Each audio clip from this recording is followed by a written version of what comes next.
और शंका होता है, ननु अज्ञात अवगमस्यैव प्रमात्वे घटोयम घटोयम घटोमिति धारावाहिक ज्ञानेषु द्वितीयादीनाम अप्रमात्वं स्यात्। कहता है पूर्व पक्षी, जैसे वेदांत परिभाषा में है ना, वहां पर भी अनद्वैता अर्थ में भी कहा था प्रमा का लक्षण, ये भी वही कह रहे हैं अज्ञात अर्थ विषय ज्ञान, है ना। अब यदि अज्ञात अर्थ विषय ज्ञान यदि लोगे, पहली बार अयंगट ज्ञान हुआ तो वो तो अज्ञात अर्थ विषय था, तो इसके बाद वो फिर अयंगटा, फिर हुआ अयंगट अयंगट अयंगट अयंगट अयंगट अयंगट लगातार हो रहा है ज्ञान। फिर उसमें पहला ज्ञान तो प्रमा हो जाएगा, दूसरा तीसरा चौथा आदि अप्रमा, क्योंकि अनुवाद है वो, उसी का कथन हो रहा है ना बार बार। तो धारावाहिक ज्ञान, इसको धारावाहिक कहते हैं, एक ही का बारंबार होने का नाम धारावाहिक ज्ञान। इस ज्ञान में अव्याप्ति है तुम्हारा लक्षण का। यदि भी सभी दर्शनकार लोग धारावाहिक ज्ञान को प्रमा कहा, यानी आपके अनुसार धारावाहिक ज्ञान का प्रथम तो प्रमा हो जाएगा, द्वितीय आदि अप्रमा हो जाएंगे, अनुवादत्वात्, एक कहता पूर्व पक्षी। अज्ञात अवगमस्यैव प्रमात्म्य, अज्ञात का ज्ञान कोई प्रमा मानोगे तो घटोयम घटोयम घटोयम धारावाहिक ज्ञानों में द्वितीयादि ना, इसलिए कह रहा क्या, द्वितीय तृतीयादि जो ज्ञान होंगे वो अप्रमा हो जाएगा, अप्रमात्म स्यात् चेत्मैवम्, ऐसे नहीं कहना, क्योंकि वो अयम शब्द का अर्थ क्या है, केवल परिदृश्य मान घट यदि बोलना था तो अयम घट क्यों बोला, घट घट घट घट बोल, अयम जो बोल रहे हो उसका कुछ रहस्य है। अयंगठ, फिर बोला अयंगठ, फिर बोल रहा अयंगठ, क्यों? पहली बार जो बोला उसका अर्थ है प्रथम क्षणावच्छिन्न घट। अयम जो है काल को भी विशेषण बना ले रहा है, नहीं तो बार बार अयम बोलने की जरूरत नहीं थी। यह घट है, चलो घट है घट है घट है घट है, बाद में इसे बोलना चाहिए। बार बार यह घट है यह घट है यह घट है, अयम अयम अयम बार बार क्यों जोड़ रहे हो? इसीलिए जोड़ना पड़ता है। वह अयम ही क्या करता है, काल भेद का द्योतन करता है, काल भेद का। पहला वाला अयम का अर्थ है प्रथम क्षणावच्छिन्न घट, द्वितीय वाला अयम से मतलब होता है द्वितीय क्षणावच्छिन्नता का बोध कराता है। इसे कहते हैं तत्रापि अयम अयम अयम अयम इति उत्तरोत्तरेषाम, उत्तरोत्तरेषाम कालांशानाम अज्ञातानाम अवगमात्। उस तत्रापि माने उस धारावाहिक ज्ञान स्थल में भी अयम अयम अयम अयम अयम करके जो बार बार बोला जा रहा है, वो उत्तरोत्तर में विद्यमान अयम अयम क्या कर रहा है, वो काल के अंशों का। वो कालांश कैसा है, अज्ञात कालांश का। क्यों? प्रथम क्षण में जब घट ज्ञान था उस समय द्वितीय क्षणावचन घट ज्ञान है क्या? नहीं है। इसीलिए प्रथम क्षणावचन ज्ञान को द्वितीय क्षणावचन ज्ञान विषय नहीं कर रहा है, कि द्वितीय क्षणावचन जो ज्ञान अभी पैदा हुआ उसमें प्रथम क्षणत्व अवच्छिन्नत्व है क्या? अब जो हुआ है कैसा है, वो द्वितीय क्षणावचन जब कह दिया, जो घट द्वितीय क्षण से अवच्छिन्न है वो प्रथम क्षण से अवच्छिन्न नहीं है, क्योंकि प्रथम और द्वितीय दोनों क्षण एक कालावच्छिन्न एक साथ हो नहीं सकता है ना। 2 मिनट एक साथ थोड़े होते हैं, 4:01 और 4:02, और एक के बाद एक होके दोनों एक साथ हो जाएगा, एक के बाद एक ही तो होता है ना, नियम यही है। 2 क्षण एक साथ हो नहीं सकते, एक के उत्तर काल में दूसरा होता है, ये सामान्य नियम है। वो उसे हम कहते काल का अंश। वो कालांश कैसे हैं, जब पहला क्षण ज्ञात है लेकिन दूसरा क्षण अभी ज्ञात नहीं था, जब दूसरा ज्ञात हो जाए तो तीसरा अज्ञात है। इस तरह से अज्ञात अंशों का ही हमें हर बार ज्ञान हो रहा है। इसे कालांशानाम अज्ञातानाम अवगमात्, अज्ञात कालांशों का ही अयम अयम अयम इस धारावाहिक उत्तरोत्तर में ज्ञान हो रहा है, क्योंकि उत्तरे क्षणे घटादि सद्भाव से पूर्व ज्ञानी न अनधिगतत्वात्। उत्तर क्षण में जो घटादि का सद्भाव है वह प्रथम क्षण में जो घट सद्भाव था उस ज्ञान में अधिगत नहीं है, अतएव पहले से वो अधिगत नहीं रहा। तो द्वितीय क्षणावच्छिन्न जो घट है वो प्रथम क्षण घट ज्ञान में विषय नहीं बन रहा है। अतः प्रथम क्षणावच्छिन्न जो घट ज्ञान है वह कैसा है, वो द्वितीय क्षणावच्छिन्न घट का घट रूपी विषय का अभाव वाला ज्ञान होने से वह द्वितीक्षणावच्छिन्न घटक ज्ञान कैसा ज्ञान है? इसलिए अनधिगत विषय का ज्ञान हो गया। क्योंकि पहले ज्ञान में द्वितीक्षणावचन घट विषय है क्या? नहीं है। अर्थात क्या द्वितीक्षणावचन घट प्रथम क्षणावचन घटक ज्ञान के द्वारा अनधिगत है, यह विषय वहां अधिगत नहीं हुआ उस ज्ञान में। क्योंकि प्रथम क्षणावचन घटक ज्ञान का विषय कौन है? प्रथम क्षणावचन घट है। द्वितीय क्षणावचन घट तो उसका विषय नहीं है ना, नहीं है। अतः द्वितीय क्षणावचन घटक ज्ञान का विषय क्या है? द्वितीय क्षणावचन घट। वो कैसा है? प्रथम ज्ञान के द्वारा अनधिगत है। अज्ञात विषय आगे कि नहीं आ गया लक्षण? अतएव अज्ञातार्थ ज्ञापकत्व रूपा लक्षण द्वितीय क्षणावचन घटक ज्ञान में आ गया। क्योंकि उस ज्ञान का जो विषय द्वितीय क्षणावचन जो घट है वो प्रथम क्षणावचन घटक ज्ञान का विषय नहीं होने से अनधिगत ही रह गया, इनका कहना है। घटाय सद्भाव से पूर्व ज्ञान अनधिगतत्वात्। तब पूर्व पक्षी कहता है महाराज ये तो ठीक है, लेकिन इससे पहले थोड़ा शास्त्र दीपिका का देखिए। पार्सार्थ मिश्र जी कहते हैं धारावाहिकेशु अपि उत्तरोत्तरेषां कालांतर संबंध से अगृहित से ग्रहणात् युक्तम प्रामाण्यम, है ना। अपना समर्थन में दे रहे हैं। मानवीयकार जो बोल रहे हैं वो सारा का सारा समर्थित है, कभी श्लोक वार्तिक से, कभी शास्त्र दीपिका से, आचार्य कुमार भट्ट की परंपरा के जितने इनसे पूर्व ग्रंथ हैं उनको बीच बीच में दिखाते हैं। इसलिए कि ताकि ये जो बोल रहे हैं वो हम अपनी कल्पना नहीं कर रहे हैं। ये जो बात कहा इन्होंने अभी धारावाहिक ज्ञान का, उसका प्रमाण कहाँ है? शास्त्र दीपिका में दे दिया। इतना ही नहीं, सिद्धांत चंद्रिका में भी लिखा है, देखो नास्माकं वैशेषिकाल अप्रत्यक्ष काल। देखो हम लोग काल को अप्रत्यक्ष नहीं मानते अन्यों के समान, किंतु प्रत्यक्ष किंतु प्रत्यक्ष ही मानते कि अस्मिन क्षणे मया उपलब्धि अनुभव। किस अनुभव कह रहे हो? क्योंकि अनुभव क्या है? अस्मिन क्षणे मया उपलब्ध। अस्मिन क्षणे जो कह रहे हो वो आपका अनुभव का विषय बन रहा है ना। अरूपस्यापि आकाश और प्रत्यक्ष तो भविष्य। कोई कहेगा भाई वो तो प्रत्यक्ष कैसे हो सकता है? उसका रूप तो ही नहीं काल में, रूपी द्रव्य का ही प्रत्यक्ष होता है। कहते नहीं आकाश का प्रत्यक्ष किया ना आपने, कैसे किया? जैसा अरूपी द्रव्य का होने के बावजूद आकाश का प्रत्यक्ष जैसा हो सकता है, तो अरूपी द्रव्य होने के बावजूद काल का भी प्रत्यक्ष हो सकता है। नहीं रूपी प्रत्यक्षम इति अस्माकं प्रत्यक्ष लक्षणम। क्योंकि हम ये भी नियम बनाए नहीं है रूपी द्रव्य का ही प्रत्यक्ष होता है, ऐसा हमारा कोई लक्षण नहीं है। किंतु संविदेव परोक्ष अप्रोक्ष निर्भाषा जायमाना इदम प्रत्यक्षम इदम अप्रत्यक्षम इति विभजते। किंतु हमारा नियम क्या है? वो बात आगे जो हम बोल रहे थे। किंतु जो है प्रत्यक्ष लक्षण, किंतु संविदेव ज्ञान ही क्या करता है? परोक्ष अपरोक्ष निर्भाषा जायमाना, परोक्ष और अप्रोक्ष रूपेण होता भाषित कराता हुआ उत्पन्न होते हुए इदम प्रत्यक्षम इदम अप्रत्यक्षम इति विभजते। अर्थात ज्ञानगत परोक्षत्व और अप्रोक्षत्व का नियामक विषय नहीं माना जाता।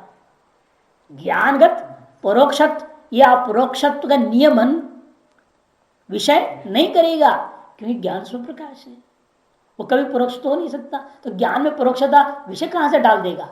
ज्ञान में अपरोक्षता विषय कैसे डाल देगा? नहीं कर सकता। किंतु क्या है? अपितु ज्ञान ही विषयगत परोक्षत्व और अपरोक्षत्व का व्यवस्थापक होता है। तो ज्ञान क्या कर रहा है? विषय में परोक्षत्व और विषय में अपरोक्षत्व की व्यवस्था कर दिया। देखो महानस में जो वन्नी आप देख रहे हैं, आपका आंख क्या बोलता है? उस वन्नी को देख करके अपरोक्ष बोलता है।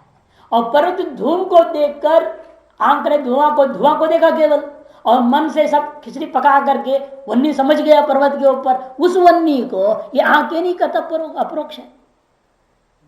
किंतु प्रमाणों के ज्ञान के स्वयं निर्णय आप क्या लेते हो? वह वन्नी परोक्ष। अतः ज्ञान में कोई फर्क पड़ा क्या? वन्नी मत तो ज्ञान में कोई फर्क नहीं है, लेकिन उसका विषय में अंतर पड़ गया। अतः ज्ञान निर्णय लेता है कौन सा विषय परोक्ष है, कौन सा विषय अपरोक्ष है। वही कर अपितु ज्ञान ही विषयगत परोक्षत्व अपरोक्षत्व का व्यवस्थापक होता है। और प्रत्यक्षत्वादि को ज्ञान का अपना स्वभाव माना जाता है। इसे प्रत्यक्षत्व क्या है? ज्ञान का स्वभाव, प्रत्यक्षत्व, अनुमान, अनुमितित्व, उपमितित्व, ये सब क्या है? ज्ञान के स्वभावगत भेद है। तब पूर्व पक्षी कहता है ननो काल भेद से औपाधिकत्वात् केन उपाधिना अवच्छिन्नानां कालांशानां मत्र अवगम इति वक्तव्यम। काल का स्वतः भेद तो नहीं है। पूर्व पक्ष के मत में क्या है? नया पक्ष क्या बोलते काल को? एक है ना, नित्य विभू एक, ये तो है। काल के बारे में, दिशा के बारे में भी उनका सिद्धांत ही है, अतीताजवार हेतु काल एक विभू नित्यश्च, ये कहा उन्होंने। इसे पूर्व पक्ष नया पक्ष क्या कहता है? काल का तो अपने आप में कोई भेद होता नहीं। फिर काल का भेद कहां से सिद्ध हुआ? उपाधियों से। तो उपाधि कौन है?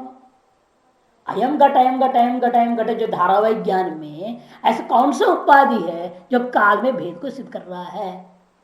ये बताना पड़ेगा ना, कि बिना उपाधि का काल भेद नहीं हो सकता। कि काल अपने आप में एक होता है।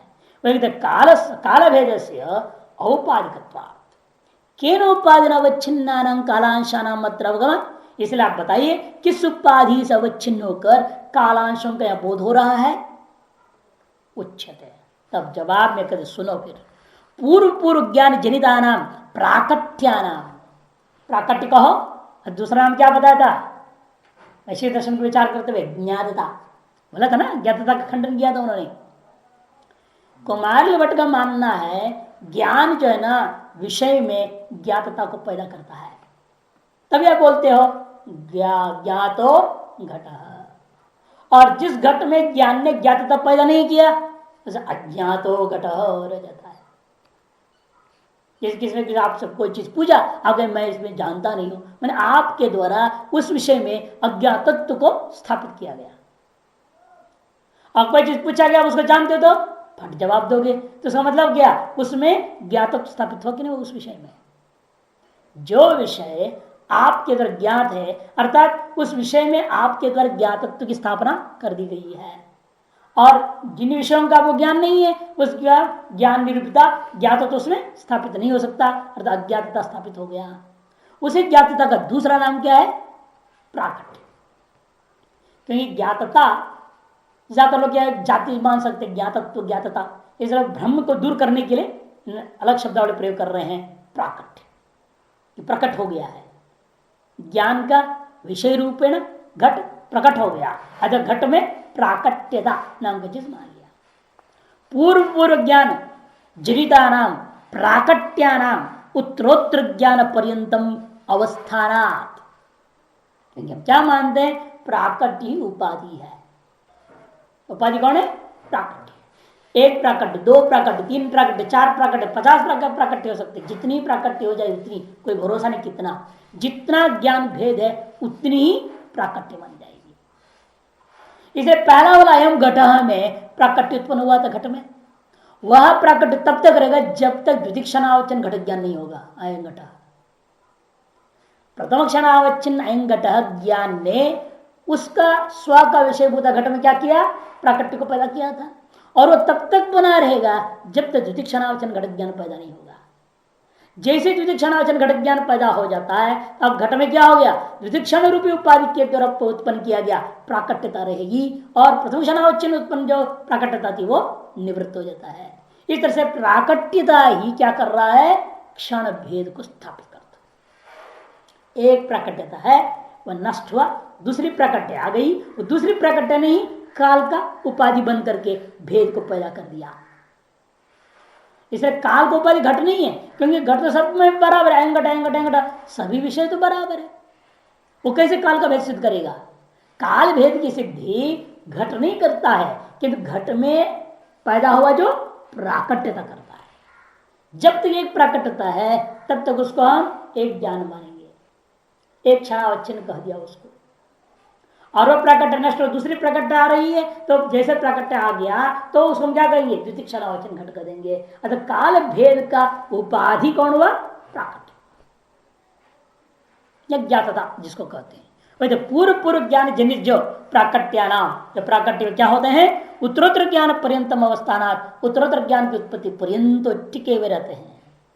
तदवच्छिन्नानं कालांशानांत तत्र तदवगम, तत्प्राकट्य से अवच्छिन्न कालांश को ही तत्त धारावाहिक ज्ञान का विषय रूपेण हमको ज्ञात होता है। न च प्राकट्य भेदानाम सूक्ष्मत्वात्। लेकिन आप पूर्व पक्षी कहता है ठीक है, मान भी लिया प्राकट्य नाम का चीज है, लेकिन वह प्राकट्य तो सूक्ष्म है। तो ज्ञान कैसे हुआ उसका? चक्षु कैसे ग्रहण कर लेगा प्राकट्य सूक्ष्म वस्तु को? कहते प्राकट्यानाम सूक्ष्म भेदानाम, जो प्राकट्य भेद है वो सूक्ष्म है। अतः तदवचन काल भेदानाम भी सूक्ष्मतया, सूक्ष्म उपाधि से परिचन्न भी सूक्ष्म ही होगा।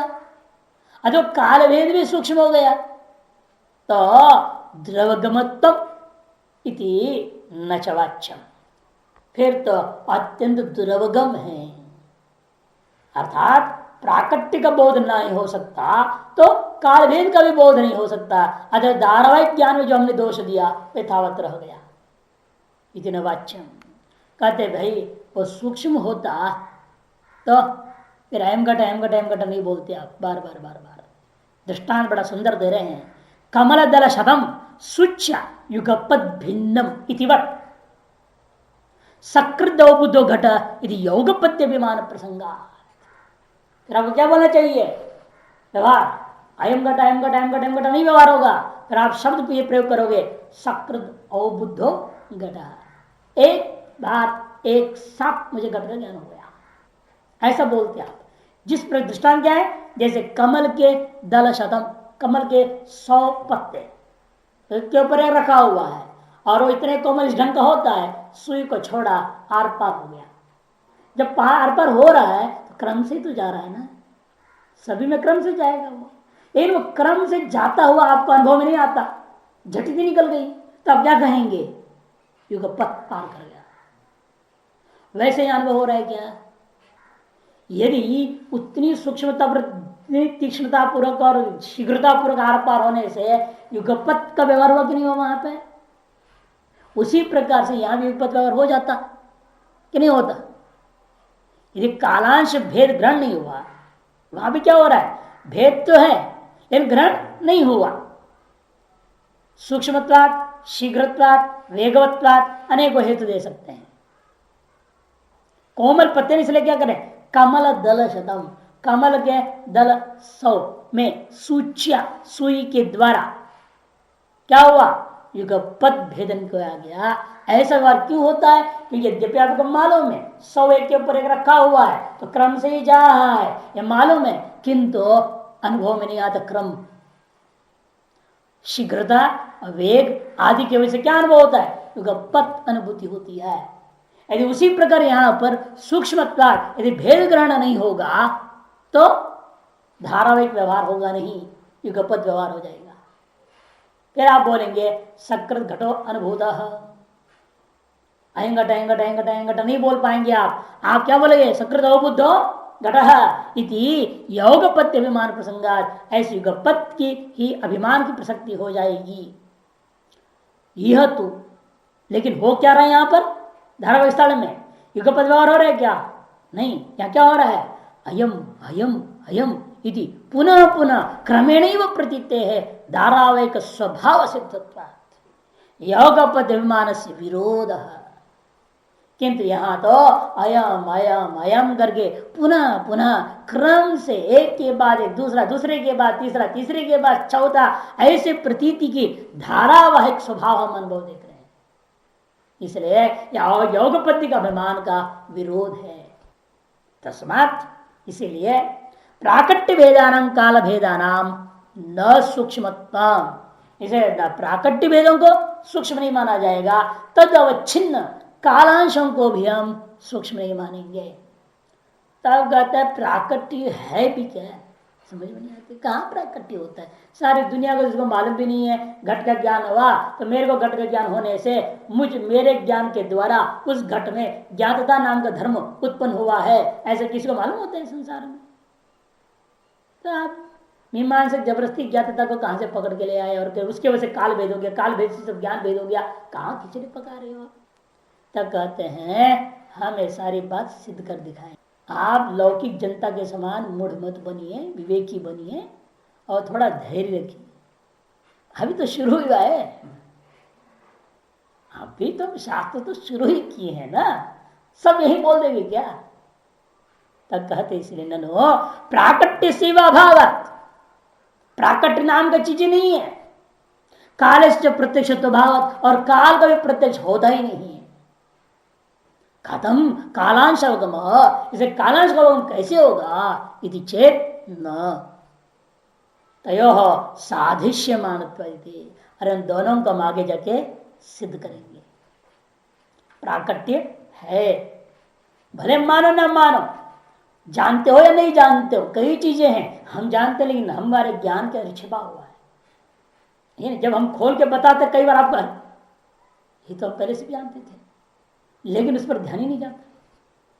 ध्यान दिलाया जाता है ना, ये नहीं कि आपके ज्ञान नहीं है, कि ज्ञान स्वरूप ही है तो ज्ञान क्यों नहीं है? या नहीं, आप ज्ञान स्वरूप हैं तो आपके ज्ञान तो है, लेकिन आवृत हो रखा है ना, आवरण को हटाना पड़ जाता है, बस उसको जगाने के लिए चाहिए कोई। ये कठोपनिषद में कहा ना, जागृत उत्तिष्ठ जागृत वरान्य बोधत, हरी पहले से वो, इसे कभी यहां भी वो प्राकट्य नाम का चीज हर ज्ञान का विषय में होता है। आम आदमी उस पर ध्यान नहीं दिया, चिंतन नहीं किया, विवेक नहीं करता है, क्या है क्या नहीं है, कैसा है कैसा नहीं है। तो हम आपको सिद्ध कर दिखाएंगे प्राकट्य भी है और काल का भी प्रत्यक्ष होता है, दोनों बात आगे जाकर हम सिद्ध करने वाले हैं। सादृश्य मानक प्राप्त, और अब अज्ञात का विचार पूरा हो गया उस लक्षण में। अज्ञात तत्वार्थ ज्ञानम प्रमा, ये तो कहा था लक्षण श्लोक में ही, अज्ञात तत्वार्थ ज्ञानम एवात्र प्रमा, ये कहा था प्रमाचाज्ञात तत्वार्थ ज्ञानमेवात्र भिद्यते, ये था ना लक्षण। उसमें अज्ञात इस विशेषण का पदकृत्य एक तरह से विचार पूरा हो गया। अब कहते तत्व शब्द क्यों दिया आपने? वहां अज्ञात अर्थ का तो सीधे सीधे अज्ञातार्थ ज्ञानम सीधा बोल सकते थे ना आप, अज्ञात तत्वार्थ ज्ञानम शब्द क्यों दिया? तत्व शब्द, उस पर विचार करते हैं। तत्व पदे न भ्रम संशयादि नाम यथार्थ ज्ञानानाम निराश, अज्ञात पद के द्वारा स्मृति अनुवाद आदि का निराश हो गया, यही तो कहा था ना, अज्ञात पद से स्मृति अनुवाद आदियों का निराश हो गया। और अब तत्व पद से भ्रम संशय आदि नाम अयथार्थ ज्ञान नाम, अयथार्थ ज्ञान है उनका निराश किया जा रहा है। तब पूर्व पक्षी प्रभाकर खड़ा हो जाएगा, महाराज अयथार्थ ज्ञान तो है ही नहीं, भ्रम तो होता ही नहीं संसार में किसी को, तो भ्रम को निराश करने के लिए, भ्रम में अतिव्याप्ति दिखाकर उसे निवारण करने के लिए तत्व शब्द क्यों प्रयोग कर रहे हो? कि भ्रम तो होता ही नहीं संसार में। ये पूर्व पक्ष आरंभ हुआ न, तत्र अयथार्थ ज्ञानाभावात्, ज्ञान से अभावात्, अयथार्थ ज्ञान से अभावात्, अयथार्थ ज्ञान ही नहीं है संसार में, क्योंकि इसलिए तत्वपद अनर्थकम इति प्राभाकर प्राहु, तत्वपद जो यहाँ लक्षण में देना व्यर्थ है, ऐसे कौन कहता है? प्रभाकर के अनुयायी लोग। एवं इतेषा मतम, तो पहले उनके मत समझाते हैं। क्यों भ्रम नहीं है? इदम रस्तम शुक्ति में ज्ञान हुआ, भ्रम नहीं किया, कहते नहीं भ्रम नहीं है। तो क्या हुआ इदम रस्तम में? कहते वो दो ज्ञान है, इदम अलग ज्ञान है, रजतम अलग ज्ञान है। इदम प्रत्यक्ष ज्ञान है, रजतम स्मृति ज्ञान है। दोनों का विवेक, विवेक मैंने पृथक अग्रहण हुआ, विवेक का अग्रहण होकर के इदम रजतम जो ज्ञान पैदा हुआ, ये दो ज्ञानों का मिश्रित ज्ञान है, ये भ्रम नहीं है। कोई बता रहे देखो, एवं इतेषा मदम, उनका मत ऐसा, इदम रजतम इत्यत्र इदम इति अगृहीत विशेषम शुक्ति शकलम गृह्यते। इदम शब्द के द्वारा अगृहीत विशेषम, शुक्ति का विशेष स्वरूप क्या है? शुक्तित्व, वो ग्रहण नहीं हुआ। अगृहीत शुक्तित्व वाला शुक्ति के टुकड़ा का ही बोध कराता है इदम। शुक्ति शकलम ने शुक्ति का टुकड़ा। रजतम में क्या कर रहा है फिर इदम रजतम में? रजतम इति च रजत मात्र स्मर्यते, रजत मात्र का स्मृति ज्ञान है। तो इदम प्रत्यक्ष शुक्ति टुकड़े का, जिस शुक्ति के टुकड़े में विशेष का अग्रहण हुआ, हर चीज का विशेष क्या होता है? उसका अपना धर्म, शुक्तित्व ग्रहण नहीं हुआ, अगृहीत विशेष मैंने अगृहित शुक्तित्व वाला ज्ञान है इदम ज्ञान, है शुक्ति का ज्ञान। इदम से शुक्ति का बोध हो रहा है, लेकिन शुक्ति का विशेषांश रूपा शुक्तित्व रहित इदम सामान्य ज्ञान हुआ शुक्ति का। और रजत क्या है? वो स्मृति है। स्मृति में भी इदम नहीं आया, स्मृति में, स्मृति से केवल रजतत्व आया। कि यदि भी दुकान में जब हमने देखा था, अनुभव किया था, इदम रजतम बोले थे, स्मृति लेकिन क्या हो रहा है? इदम रजतम नहीं हो रहा, केवल रजतम। क्योंकि क्यों ऐसे हुआ? स्मृति में इदम क्यों नहीं स्मृति से आ गया? यदि कोई पूछेगा तो भाई चक्षु ने इदम को दे दिया ना माल, यहां से माल प्राप्त हो गया है, इस स्मृति से जितनी जरूरत उतनी तो आएगी। स्मृति क्या करती? उद्बोधक के अधीन है ना, कितनी संस्कार आपकी जगेगी ये उद्बोधक पर निर्भर है। और उद्बोधकों के सामग्री के हमको इदम मिल गया, तो अब इदम अंश जो हुआ था दुकान में अनुभव, उसकी स्मृति संस्कार जगेगी नहीं। किंतु ये जो इदम क्या करेगा? प्रत्यक्ष जो इदम हुआ वो स्मृति संस्कार में विद्यमान इदम अंश को दबा देगा। प्रत्यक्ष के द्वारा संस्कार अभिभूत कर दिया गया। कितने का? इदम अंश मात्र के संस्कार अभिभूत हो गया। और उद्भूत कौन सा हुआ? रजतांश का संस्कार उद्भूत हो गया, अतः केवल रजतम का स्मृति हो गई। इस प्रकार से तयोश्च भेद अग्रहात, अग्रित विशेष शुक्ति का इदम ज्ञान और रजत मात्र का स्मृति ज्ञान, इन दोनों का भेद आग्रहात पुरोवर्तिनी रजतार्थिन प्रवृत्ति से सामने पड़ा हुआ उस शुक्ति का टुकड़े की ओर रजत को चाहने वाला व्यक्ति का प्रवृत्ति होती है।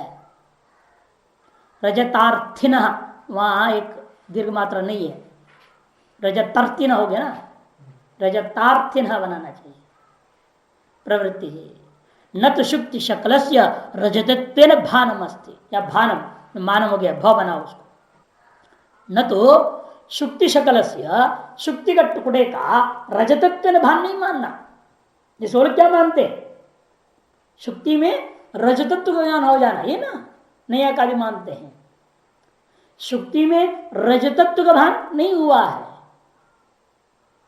शुक्ति में रजतत्व का भान नहीं हुआ है। इसलिए कहते देखो वहां पर न तो शुक्ति शकलस्य, शुक्ति का जो टुकड़ा है जो वह रजतत्वेन न तो भानमस्ति, रजतत्वेन भान नहीं हो रहा है इति, ये पूर्व पक्षी प्राभाकर का मत है।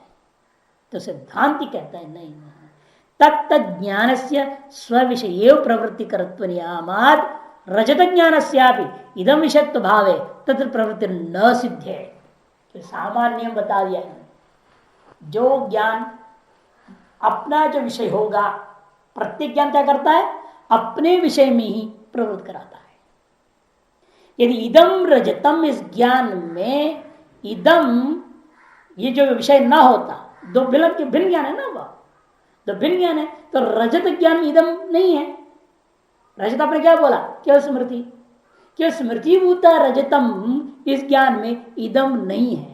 इदम न होने से रजत का स्मृति होने के बाद आगे क्यों बढ़ा? वो इदम की ओर क्यों बढ़ा? प्रवृत्ति क्यों हुई? और प्रत्यक्ष क्या हुआ था? केवल इदम, और केवल इदम से भी कहीं प्रवृत्ति नहीं हो सकती। कुछ है, अब क्या है मालूम नहीं है तो कौन प्रवृत्त होएगा? अरे क्या है मालूम हो और चाहता हो तब न प्रवृत्त होगा। इदं किंचित अस्ति, ये कुछ है, वह प्रवृत्ति नहीं होती। अतएव क्या हुआ? अब इदम रस्तम, इस ज्ञान की वजह से व्यक्ति की प्रवृत्ति नहीं होनी चाहिए कि इदम अंश भी का जो ज्ञान है वो उसका विषय प्रोवर्ती शुक्ति शकल, जिसमें अगृहित विशेष होने के कारण से वो भी प्रवृत्ति का कारण नहीं हुआ। और जो गृहित विशेष है रजतम, उसका अंश, उस ज्ञान का अंश में कहीं भी इदम नहीं है, प्रवर्तित तो नहीं है, स्मृति मात्र है। रजत मात्र की स्मृति मानने से वो इदम की ओर प्रवृत्ति नहीं होना चाहिए। आगे क्यों जा रहा हो कि रजत ज्ञान अपना विषय क्या उसके पास? केवल रजत है, प्रवर्तित तो नहीं है ना उसमें। इदम आए बिना प्रवर्तित तो आएगा नहीं, और आपने कहा स्मृति में इदम अंश आया नहीं है, है ना। स्मृति जो हुई केवल रजत मात्र का हुआ कि प्रत्यक्ष जो इदम है उसने संस्कार का इदम को अभिभूत कर दिया। यह अपने में सिद्धांत माना है। अतएव केवल रजत स्मृति को लेकर के व्यक्ति प्रवृत्त नहीं हो सकता और केवल इदम ज्ञान को लेकर के भी प्रवृत्त नहीं हो सकता।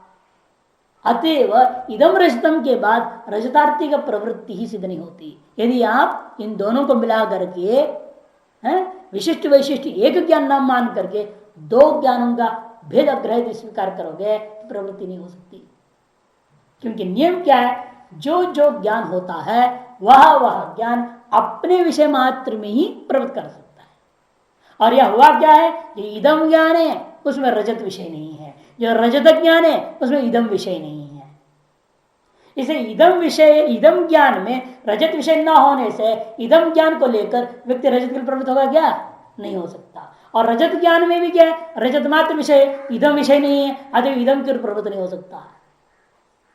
इसे दो ज्ञानों को ले होगे, इनको इन दोनों ज्ञानों के विषय अपना अपना विषय के आधार पर व्यक्ति प्रवृत्त हो ही नहीं सकता जब तक इन दोनों को विशिष्ट वैशिष्ट भाव नहीं करोगे। इसे तत्त ज्ञान से नियम क्या है, तत्त ज्ञान से स्व विषय एव प्रवृत्ति करत्व नियमा, ये नियम।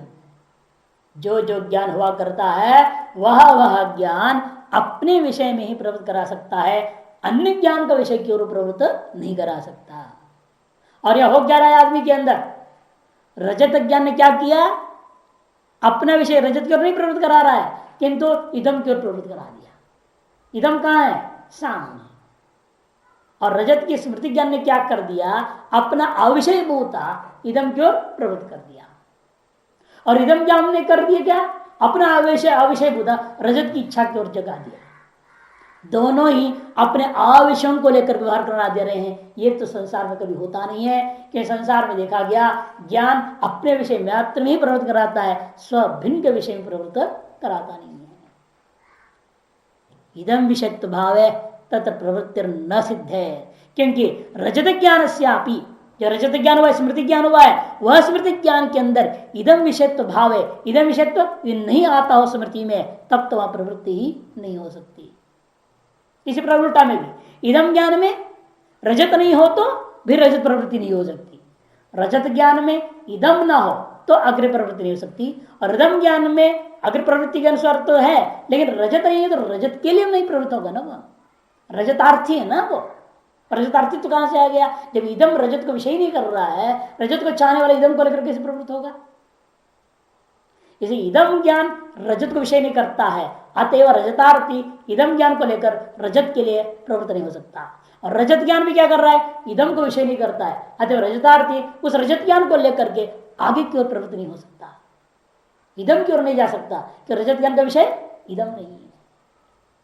दोनों तरफ समझना है इस बात। तथा इदम एव रजतम इति सामनाधिकरण तीव्र अभेद प्रतीति बिना न सिद्ध्येत। इतना ही नहीं, एक और बड़ा बात कह दे रहे हैं, क्योंकि उसके द्वारा शुक्ति खंड में रजताभिलाषी व्यक्ति की प्रवृत्ति सिद्ध नहीं हो सकती है। दूसरी बात यह भी है कि जब तक शुक्ति और रजत की अभेद प्रतीति ना हो जब तक उनमें इदम एव रजतम, इदम एव रजतम क्या, एव का मतलब अभेद, जब तक इदम का रजत के साथ अभेद ना हो जाए तब तक सामनाधिकरण तयोर अभेद प्रतीति बिना न सिद्धे। उन दोनों का बीच में इदम रजतम ये सामनाधिकरण व्यवहार हुआ है, वह व्यवहार बिना अभेद प्रतीति का हो नहीं सकता है। इत्यादि दिशा निराकरणीयम, ये संकेत मात्र कर दिया है और विस्तार से अन्यत्र समझना है। प्राभाकर मत जो ब्रह्म ज्ञान का खंडन करते हैं उसका भी खंडन आपको करना होगा।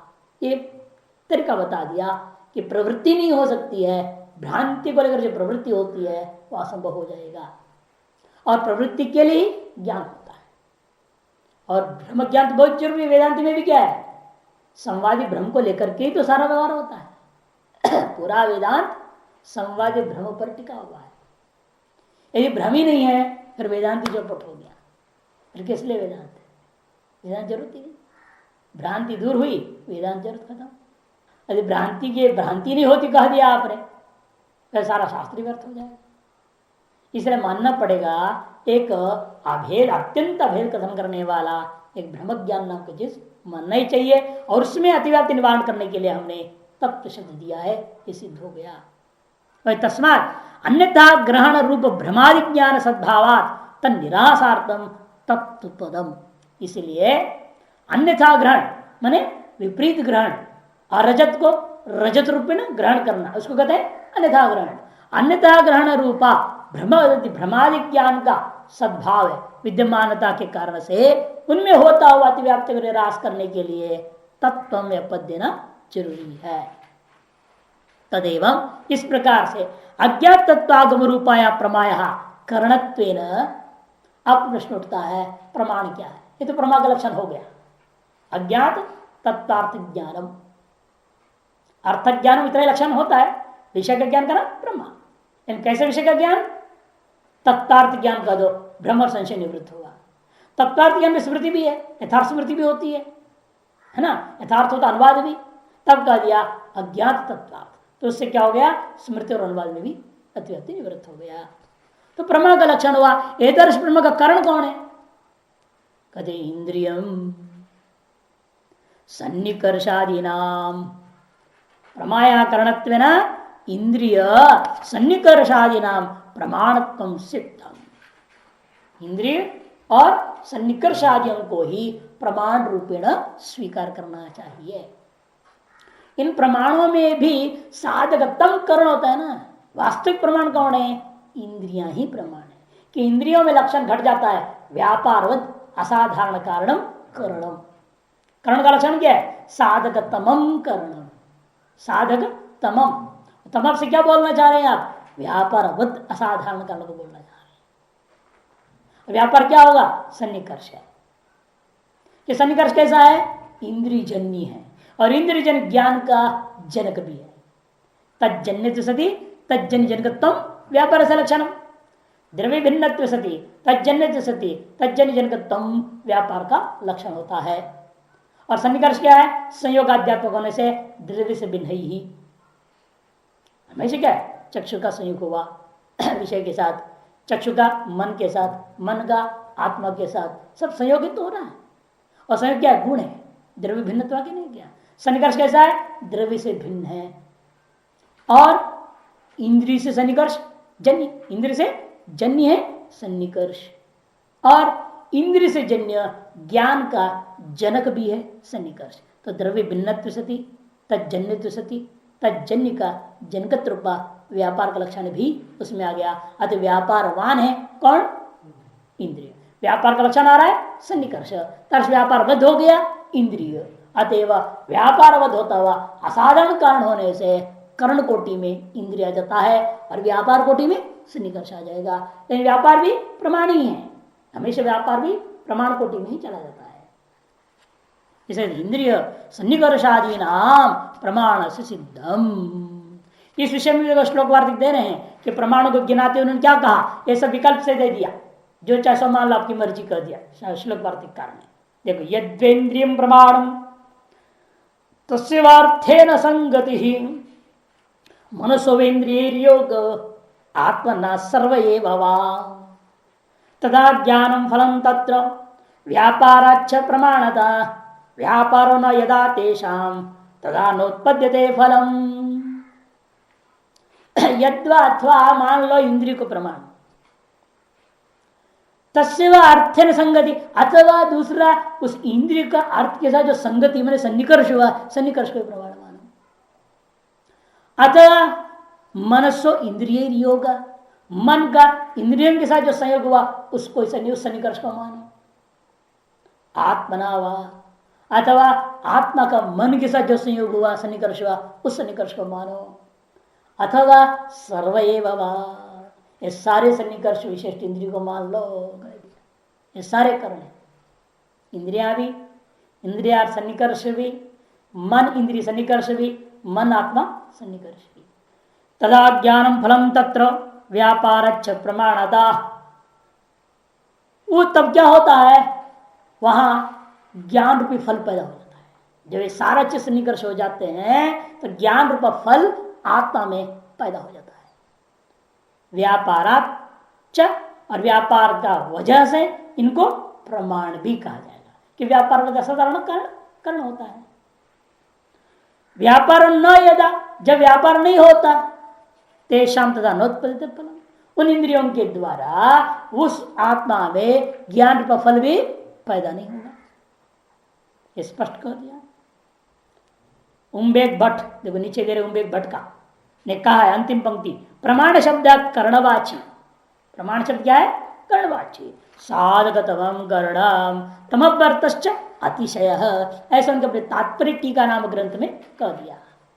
अवार्तिक कार्य कहते प्रकृष्ट साधनत्वाच्च प्रत्यासत्ते सएव नः कर्णं तेन नान्यत्र कारके स्यात् प्रमाणता। प्रकृष्ट साधन होने के नाते, प्रकृष्ट साधन साधकतम, प्रत्यासत्य है मैंने सन्निकर्ष, प्रत्यासत्य जो होते हैं सन्निकर्ष को, सन्निकर्ष सएव नः कर्णम, वही हमारे मत में कर्ण है। नान्यत्र कारक, अन्य कारकों में प्रमाणता नहीं मानते, अन्य का अन्यत्र कारके न प्रमाणता स्यात्। यह च प्रमा शब्देन लक्षणया तत्कार्यभूत से प्राकट से प्रतिपादनात्, या प्रमा शब्द के द्वारा प्रमा का कार्य क्या है? विषय में प्राकट्य को उत्पन्न करना, उस प्राकट्य को भी कह दिया गया। अब उस स्थिति में क्या होगा? प्रमा का कारण हो गया प्रमाण, है ना। इसलिए प्राकट्य का कारण कौन है? प्रमा। इसलिए प्रमा भी प्रमाण कोटि में आ गया, प्रमा भी प्रमाण कोटि में है। क्यों? प्रमा से भी कुछ और पैदा हो रहा है, इसे इंद्रियों से प्रमा पैदा हुआ, इसे इंद्रियां प्रमाण कहे गए और प्रमा को फल कहा, है ना। अब प्रमा से पहले कौन हुआ? प्राकट्य, ज्ञातता। उस दृष्टि ज्ञातता का दृष्टि, ज्ञातता रूपी फल का दृष्टिकोण में प्रमा क्या है? प्रमाण कोटि में क्या नहीं आ गया। इसे कहते हैं यहां पर प्रमा शब्द के द्वारा लक्षणा से हम क्या लेना चाहते हैं? तत्कार्यभूत प्राकट्य से भी प्रतिपादना, प्राकट्य का भी प्रतिपादन हो गया है। अच्छा, प्राकट्य रूपी प्रमा का कर्णत्व, प्राकट्य रूपी प्रमा का कर्णत्व ज्ञान भी क्या हो गया? प्रमाणत्व हो, ज्ञान भी हमारे पक्ष में प्रमाण कोटि में चला जाता है। अतः सन्निकर्ष, इंद्रियां और प्रमा भी प्रमाण कोटि में चला गया। प्रमा का दृष्टिकोण से इंद्रिया और सन्निकर्ष प्रमाण कोटि में है, और प्राकट्य के दृष्टिकोण से प्रमा भी प्रमाण की कोटि में चला जाता है, कर्ण कोटि में गया। इसी वजह से हम कुमार भट्ट मीमांसकों को लोग क्या कहते हैं? एतावताच स्वयं फल प्रमाणवादिनः इति गीयामहे। इसीलिए लोग हम लोगों को क्या बोलते हैं? फल प्रमाणवादी हैं, ऐसे कह देते हैं, फल प्रमाणवादी हैं, ऐसा हम लोगों को संज्ञा दिया गया। और ठीक उल्टा संज्ञा बौद्धों को है। बौद्ध क्या है? प्रमाण फलवादी है, फल प्रमाणवादी और प्रमाण फलवादी। क्योंकि हमारे यहाँ क्या है? प्रमारूपा फल भी प्रमाण हो जाता है, प्रमारूपा फल भी प्रमाण हो जाता है। उनके यहाँ उल्टा फल भी प्रमाण हो जाता है। इसलिए फल प्रमाणवादी और प्रमाण फलवादी कैसे बन रहे देखो, वो भी बता रहे नीचे देखिए टीका में। भाटगण प्रमा ज्ञान को प्रमाण भी कहा दिया जाता है, इससे इतने मात्र से ही हम भाटगण को फल प्रमाणवादी कह दिए जाते हैं। और बौद्ध कैसे? प्रमाण फलवादी कहे जाते हैं, क्योंकि वे प्रमाणभूत ज्ञान को ही फल मानते हैं, प्रमाणभूत ज्ञान को फल मानते हैं। इसलिए उनको क्या कह दिया? प्रमाण फलवादी। कैसे? कि उनका कहने का तात्पर्य क्या है वो समझो थोड़ा। कुठार आदि कर्णभूत पदार्थों के आश्रयभूत पदार्थों पर ही द्वैत भाव फल प्राप्त होता कि नहीं होता है? कुठार को चलाया, फल क्या है? द्वैत भाव। वो कहाँ है? कुठार में गया है? लकड़ी काटने के कुठारी टूट गया, टुकड़े हुए, नहीं, लकड़ी टुकड़े होते ना। तो जो लकड़ी टुकड़े हुए हैं तो द्वैत भाव का फल कहाँ है? लकड़ी में, प्रमाणने में नहीं ना। वो प्रमाण ने क्या किया? व्यापार द्वारा फल उसे पैदा कर दिया, प्रमाणी फल रूप में परिणत हो गया उस लकड़ी में। यथा तथा यहां पर भी हो रहा है। ज्ञान उनके अक्षर विज्ञान है, ज्ञान का कुछ है नहीं, वह ज्ञान ही प्रमाण फल रूप में परिणत हो जाएगा। कैसे देखो, कुठार आदि करणभूत पदार्थों के आश्रयभूत पदार्थों पर ही द्वैत और फल उत्पन्न हुआ करता है। अतः ज्ञान स्थल पर भी प्रमाण और फल की विषयिकता तभी निभ सकती है। इसलिए ज्ञान स्थल में भी क्या है, प्रमाण और फल दोनों का एक विषयता लोग मानते हैं। किस प्रकार से, जबकि ज्ञान को ही प्रमाण और फल माना गया है। क्योंकि उनके मतलब क्या है, ज्ञान को ही प्रमाण मानते हैं, ज्ञान ही फल है, ज्ञान ही प्रमाण भी है। अतः सौत्रांतिक का सिद्धांत है कि बाह्य विषय के द्वारा ज्ञान में आहित विषयाकार प्रमाण ज्ञान का अपना आकार प्रमा और बाह्य विषय प्रमेय हो जाता है। ज्ञान को ही प्रमाण और फल कैसे हो रहा है, क्योंकि सौत्रांतिक आदि सिद्धांत में क्या है, बाह्य विषय के द्वारा ज्ञान में आकार स्थापित हुआ, ज्ञान में आधान हुआ विषय का आकार, क्योंकि ज्ञान ही आकार को प्राप्त करे। जैसा हमारे यहाँ वेदांत में भी क्या है, ब्रह्म का ही विवर्त जगत है, ब्रह्म ही एक रूप में दिख रहा है। इसे ब्रह्म विवर्त जैसा है उनके यहाँ क्षणिक विज्ञान का विवर्त जगत है, विवर्तवादी है बौद्ध भी। क्यों, इनका तो क्षणिक विज्ञान तो ऐसे ही रहेगा ना, क्षणिक विज्ञान नष्ट नहीं होता। जैसे आपका ब्रह्म नष्ट नहीं हुआ, सारा जगत पैदा हो गया, ब्रह्म में कुछ भी नहीं बिगड़ा, विकार भी नहीं हुआ, लेश मात्र भी अंतर नहीं, फिर भी सारा जगत हो गया। उस उनके यहाँ क्षण विज्ञान में कोई फर्क नहीं पड़ता, सारा प्रमाण पैदा हो जाए। तो विषयाकार प्रमाण क्या क्या, ज्ञान का अपना आकार प्रमाण और बाह्य विषय प्रमेय दोनों होता है। तो इसीलिए उनको क्या कह दिया, फल प्रमाणवादी हम लोगों को, और उनको प्रमाण फलवादी कह दिया जाता है। तार्किकास्तु, तार्किक लोग जो है मूल में प्रमाकरणम प्रमाणम ऐसा कहते हैं, उसमें हमारा कोई लड़ाई झगड़ा नहीं है। प्रमाकरणम प्रमाणम लक्षण जो कर रहे हैं वो हम भी उसी को मानते हैं, लेकिन प्रमा का लक्षण उन्होंने अलग कर दी जो उचित नहीं है। क्या उन्होंने कहा, यथार्थानुभव प्रमा अनुभवश्च स्मृति व्यतिरिक्त ज्ञान मिति लक्ष्यन्ति। यथार्थानुभव का नाम प्रमा है, और अनुभव का क्या लक्षण है, स्मृति भिन्नम ज्ञानम तद भिन्नम अनुभव। ये तो कहा ना तर्क संग्रह में भी, तद भिन्नम ज्ञानम अनुभव। मैंने तद मैंने स्मृति भिन्नम स्मृति व्यतिरिक्तम ज्ञानम अनुभव, ऐसा उनका लक्षण है। लेकिन स्मृति भिन्नत्व तो अनुवाद में भी है, स्मृति भिन्नत्व तो सभी जगह में चला जाएगा, बहुत जगह में चला जा सकता है। और कहते इसलिए स्मृति भिन्नत्व अनुभव है, और यथार्थ अनुभव नहीं, स्मृति से भिन्न जो यथार्थ है उसको आप ले होगे तो भी अनुवाद में चला जाएगा। क्यों, अनुवाद कैसे ज्ञान है, स्मृति भिन्न है और यथार्थ, यथार्थ नहीं, भ्रांति नहीं है ना अनुवाद। अनुवाद तो आपका प्रमा का ही पुनर्कथन, पुनर्ज्ञान होना, वो अनुवाद है। उसमें कोई विषयबाजी नहीं हो रहा है, इसलिए यथार्थ ही है वो। और स्मृति भिन्नत्व भी अनुवाद में। आप लक्षण कर रहे थे प्रमा का, लक्षण कहां चला गया, अनुवाद में। वही कह रहे हैं अनुभव से स्मृति भिन्नम व्यतिरिक्त ज्ञानम इति लक्ष्यन्ति, तद अनुवादस्य अप्रामाण्य साधनात् तद व्यावर्तकस्य च पदस्य अभावात् अतिव्याप्तम भवति। लेकिन वह अनुवाद के अंदर चला जाता है कि तद अनुवादस्य अप्रामाण्य साधनात्, उस अनुवाद को हमने पहले क्या विचार करके बता चुका हूं ना, अनुवाद क्या है, प्रमा कोटि में नहीं हो सकता, सिद्ध कर चुका हूं। प्रमा से बाहर रखो उसको, क्योंकि प्रमा का जो काम होता है प्रमा से, वो तीनों में से एक भी काम अनुवाद से होता नहीं। अज्ञात को बोध नहीं करा रहा है अनुवाद, और विषय प्रवृत्त नहीं कराता है, और विषय का फल भी प्राप्त कराता नहीं, विषय को प्राप्त कराता नहीं है। तीनों काम जो प्रमा से होता है, प्रमा से क्या होता है, सबसे पहले अज्ञात का ज्ञान हो गया, दूसरा उस विषय का प्रवृत्ति कराता है, और तीसरा विषय को प्राप्त भी करा देता है। और ब्रह्म में क्या होता है, विषय में जाते हुए विषय मिलता नहीं, लेकिन यहाँ विषय मिलता है, यही प्रमा की विशेषता है। और ये तीनों काम अनुवाद से होता नहीं, बता चुका हूं। अज्ञात का बोध नहीं कराया उसने, विषय प्रवृत्त नहीं कराता वो, अतः विषय को प्राप्त भी नहीं कराता है। इसीलिए प्रमा का लक्षण उसमें बिल्कुल नहीं आ रहा है, किसमें, अनुवाद में।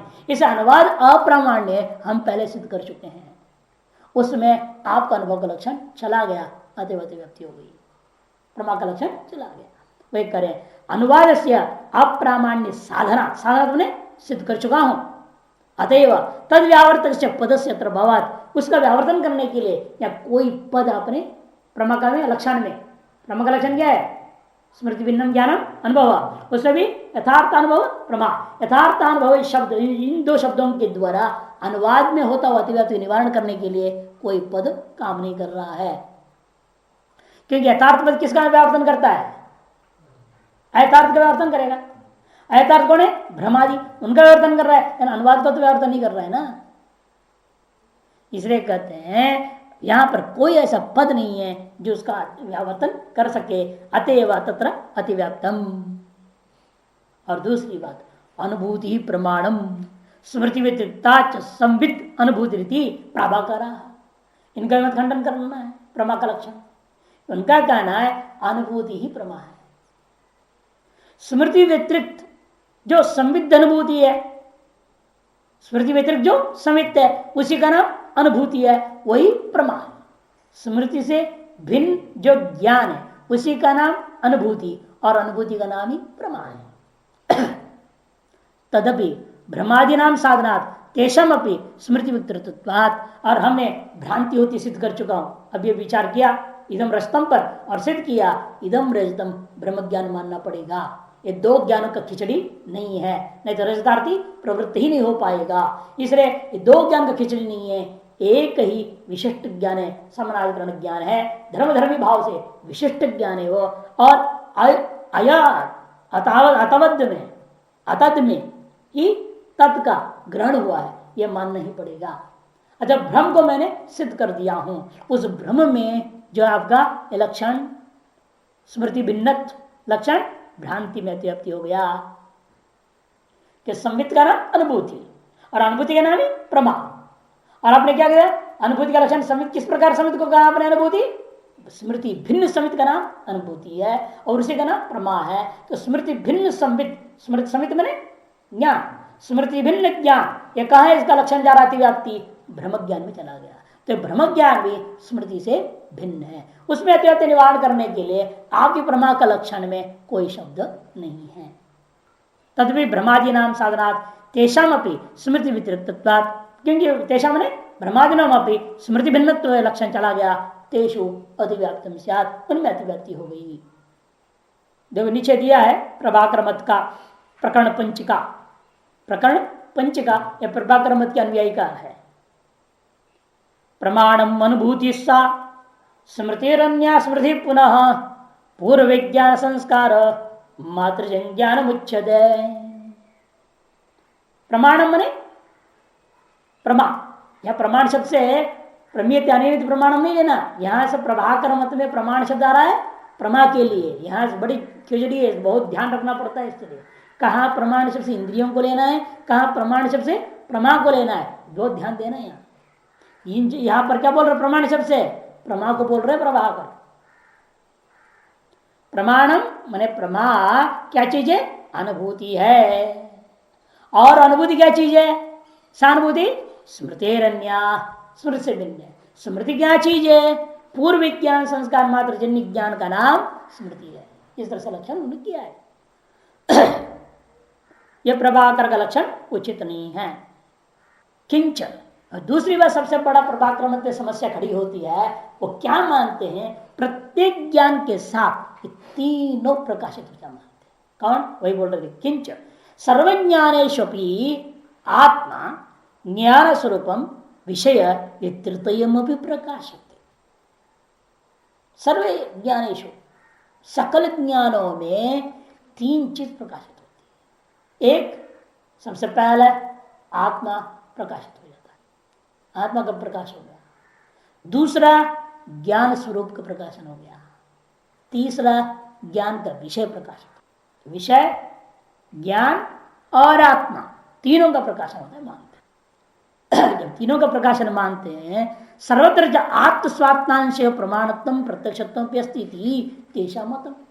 इसे उनके सिद्धांत में क्या हो रहा है? ये त्रिपुटी का प्रकाशक एवं आत्म विषयकत्वेन प्रत्यक्ष प्रमाण माना जाता है। आत्म विषय प्रत्यक्ष प्रमाण माना ना आपने, क्योंकि कोई भी ज्ञान हो उस आत्मा का प्रत्यक्ष हो गया, मैंने हर एक ज्ञान आत्म विषय प्रत्यक्ष ज्ञान हो गया। अनुमिति भी ज्ञान होगी, उसमें भी आत्म विषय प्रत्यक्ष ज्ञान होना पड़ेगा। कि सकल ज्ञानों में एक ही नियम है, सकल ज्ञानों में आत्मा का भी प्रकाश भी आत्मा सब प्रकाश है, एक ज्ञान भी सब प्रकाश है, ये दोनों तो प्रकाशित होना ही है साथ साथ। विषय सब प्रकाश नहीं था, वो सब ज्ञान और आत्मा ने मिलकर प्रकाशित कर दिया है। इसीलिए आत्मा, ज्ञान और विषय तीनों जो सब प्रकाश है, तीनों का प्रकाशन जो होता है प्रत्येक ज्ञान में, तो आत्मा क्या हो रहा है, कहते उसमें स्वात्मांश, आत्मा स्वात्मांश प्रमाणत्म प्रत्यक्षत्वम अपि अस्ति तेषां मतम। आत्म विषय तब क्या समस्या होगा, आत्म विषय स्मृति में गड़बड़ाएगा। स्मृति ज्ञान, आत्मा की स्मृति हो रही है, आत्मा का स्मृति ज्ञान हुआ, उस स्मृति ज्ञान में भी आत्मा का प्रकाशन होगा कि नहीं होगा। फिर स्मृति ज्ञान में भी आत्मविषय प्रत्यक्ष मानना पड़ेगा, स्मृतित्व ही व्याघात हो जाएगा, है ना। स्मृति ज्ञान में कोई भी अंश प्रत्यक्ष नहीं होना चाहिए ना। एंड आपने जब मान लिया सकल ज्ञानों में आत्मा का प्रकाशन होता है, तो स्मृति ज्ञान में भी आत्मा का प्रकाशन हो गया, तो स्मृति ज्ञान में भी आत्मांश में प्रत्यक्ष मानना पड़ेगा, अन्य अंश में स्मृति माननी पड़ेगी, तो स्मृति ज्ञान में तुम्हारा खिचड़ी हो गया। शुद्ध स्मृति हो ही नहीं सकती किसी को, शुद्ध अनुमिति किसी को नहीं हो सकती। अनुमिति में क्या होगा, आत्मांश प्रत्यक्ष को किया जाएगा। माने हर एक ज्ञान प्रत्यक्ष मिश्रित सांकरी को प्राप्त हो ज्ञानी पैदा होगा, बिना आत्मांश प्रत्यक्ष का कोई ज्ञान ही नहीं हो सकता। अर्थात सकल ज्ञान चाहे अनुमिति हो, चाहे उपमिति हो, चाहे शाब्द हो, चाहे अर्थापत्ति हो, चाहे अनुपलब्धि हो, कोई भी ज्ञान पैदा होता है उसमें आत्मा प्रत्यक्ष के साथ जुड़, अर्थात सकल ज्ञान में कोई भी ज्ञान शुद्ध ज्ञान नहीं रह गया। प्रत्यक्ष और अनुमिति खिचड़ी है, प्रत्यक्ष और उपमिति सारा मिला हुआ बनना पड़ जाएगा, यह आपत्ति है। इसे कहते हैं उस स्थिति में सर्वत्र क्या हो रहा है, आत्मा स्वात्मांशय प्रमाणत्म प्रत्यक्षत्वमपि अस्ति, किंतु वहां पर आत्मविषयक जो आपका मान लिया आपने कि इस त्रिपुटी का प्रकाशक एवं आत्मविषयकत्वेन प्रत्यक्ष प्रमाण माना जाता है। त्रिपुटी का प्रकाशकत्वेन और आत्मविषयकत्वेन प्रत्यक्ष प्रमाण माना जाता है। सकल ज्ञानों को आत्मविषयकत्वेन प्रत्यक्ष ज्ञान मान लिया और त्रिपुटी का प्रकाशकत्वेन भी मान लिया। त्रिपुटी कौन, आत्मा, ज्ञान, विषय, तीनों का प्रकाशकत्वेन और साथ साथ आत्मविषयकत्वेन ही वो क्या हो गया, प्रत्यक्ष प्रमाण माना जाता है। जो ऐसी स्थिति में समस्या कहां खड़ी हो रही है, ततश्च ऐसा मानने से स्मृति व्यतिरिक्त ज्ञान सीव प्रमाणत्व, आपका लक्षण क्या था, स्मृति भिन्न कोई प्रमाण माना था, प्रमाणत्व स्मृति आत्मस्वात्मांश और अप्रामाण्य, उसमें स्मृति में भी आत्मा और स्वात्मांश का जो है अप्रमाणित हो जाएगा। इति अव्याप्तिरप्यस्ति, आपके इस लक्षण का स्मृति में विद्यमान स्वात्मांश में अव्याप्ति हो जाएगा। आत्मा स्वात्मांश का मतलब ज्ञान, आत्मा और ज्ञान दो चीज है ना। विषय तो हमेशा जो भी है जैसा भी रहेगा वो तो जड़ है। त्रिपुटी में आत्मा और स्वात्मांश मैंने उस आत्मा में अंश रूपेण गुण रूपेण विद्यमान जो ज्ञान है, ये दो चीज के कारण से ही प्रत्यक्ष का व्यवहार होना है सब जगह। और आपके प्रत्यक्ष ज्ञान का लक्षण में क्या कहा, स्मृति भिन्नतम, ये जो कहा अर्थात स्मृति में प्रमाण, स्मृति में एक प्रत्यक्ष नहीं आना चाहिए। तो प्रत्यक्ष लक्षण क्या है, स्मृति भिन्नतम, अनुभूति प्रमाण। तार्स प्रत्यक्ष का लक्षण स्मृति में नहीं जाना चाहिए कि स्मृति ज्ञान में भी आत्म प्रकाशन वर्ग नहीं हो रहा है, ज्ञान प्रकाशन वर्ग नहीं हो रहा है, उतने अंश प्रत्यक्ष बनना पड़ जाएगा। और उतने अंश में स्मृति भिन्नत्व नहीं रहना, स्मृति में स्मृति भिन्नत्व आएगा क्या, स्व में स्व भिन्नत्व आ जाएगा। स्व में स्व का भेद कभी ग्रहण होता है नहीं, स्मृति में स्मृति भिन्नत्व नहीं है, हो नहीं सकता है। अतः लक्षण आपका क्या हुआ, वहां प्रत्यक्ष है लेकिन प्रत्यक्ष लक्षण वहां जा नहीं सकता, प्रमा का लक्षण उसमें जा नहीं सकता। वहां पर भी आत्मांश में और आत्मा का शुद्ध जो आत्मा और आत्मा का शुद्ध ज्ञान, ये दोनों का प्रत्यक्ष उस स्मृति ज्ञान में भी है। उस प्रत्यक्ष में आपका स्मृति भिन्नत्व लक्षण नहीं जा सकता क्योंकि स्मृति ज्ञान के अंतर्गत छिपा हुआ है। जैसे प्रत्येक ज्ञान के साथ आत्मा और ज्ञान का प्रकाशन हो रहा है, तो स्मृति ज्ञान में भी आत्मा और ज्ञान का प्रकाशन होगा। उस प्रकाशन में प्रत्यक्ष अप्रमा का लक्षण जाना चाहिए, लेकिन जा नहीं सकता क्योंकि स्मृति के भीतर है, स्मृति भिन्नत्व वहां नहीं मिलेगा, अव्याप्ति भी नहीं होगी उस ज्ञान में। इस तरह से आपका प्रभाकर मत में स्वीकृत जो अप्रमा का लक्षण है, अतिव्याप्ति अव्याप्ति दोनों दोष से ग्रस्त है।